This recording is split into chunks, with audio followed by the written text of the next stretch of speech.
Social মিডিয়ায় পাতা লাভের ফাঁদে 2.15 কোটি রুপি গায়েব ব্যবসায়ীর।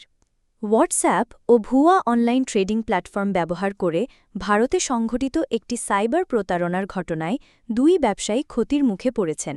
বেঙ্গালুরুর ওই 2 ব্যক্তি মাত্র কয়েক মাসেই প্রায় 2.15 কোটি রুপি হারিয়েছেন।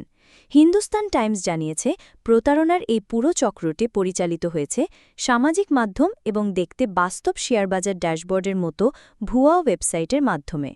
প্রথম ঘটনায় 48 বছর বয়সী ব্যবসায়ী রেড্ডি ফেসবুকে আশমিতা তিওয়ারি নামের এক নারীর সঙ্গে পরিচিত হন, যিনি নিজেকে মুম্বাইয়ের বার্কলেজ ইনভেস্টমেন্ট ব্যাংকের ম্যানেজার বলে পরিচয় দেন। তিনি রেড্ডিকে একটি বিনিয়োগ ওয়েবসাইটে প্রবেশ করতে বলেন এবং ক্যাটালিস্ট কাস্টমার সার্ভিস নামে একটি হোয়াটসঅ্যাপ গ্রুপে যুক্ত করেন। সেই গ্রুপে প্রায় বিনিয়োগে লাভের স্ক্রিনশট ও বাজার পরামর্শ শেয়ার করা হতো। এতে প্রভাবিত হয়ে রেড্ডি 3 মাসে বিভিন্ন অ্যাকাউন্টে মোট 1.54 কোটি রুপি পাঠিয়ে দেন, কিন্তু টাকা ফেরত তুলতে গেলে দেখা যায় তাকে ব্লক করে দেওয়া হয়েছে। একই ধরনের আরেক প্রতারণার শিকার হন বিজয়নগরের 30 বছর বয়সী প্রকৌশলী রণদীপ এস।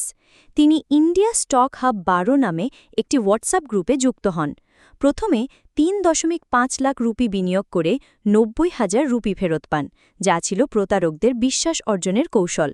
পরে 2 মাসে মোট 61.3 লাখ রুপি বিনিয়োগ করে তিনিও প্রতারিত হন। সাইবার জালিয়াতির এমন পদ্ধতিগুলো দিনে দিনে আরও বাস্তব ও বিশ্বাসযোগ্য হয়ে উঠছে। তাই বিশেষজ্ঞরা অনলাইনে যে কোনো ধরনের বিনিয়োগে বাড়তি সতর্কতা অবলম্বনের পরামর্শ দিয়েছেন। সূত্র হিন্দুস্তান টাইমস।